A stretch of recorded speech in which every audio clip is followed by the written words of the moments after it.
کنیزه به زلیخا گفت: ای بانوی من، چقدر که از پای یوسف گشته ای، یگان فایده به دست نآورده ای. پیر شده و ناتوان گشته ای، بس کن از پای یوسف گشتنت را. زلیخا که آنچنان مشتاق دیدن یوسف بود گفت: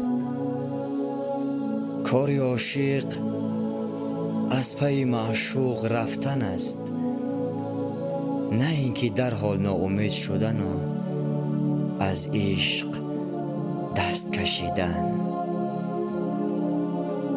این عشق لطیف است و لطیفی خواهد، هر جا که رود چو خود ظریفی خواهد.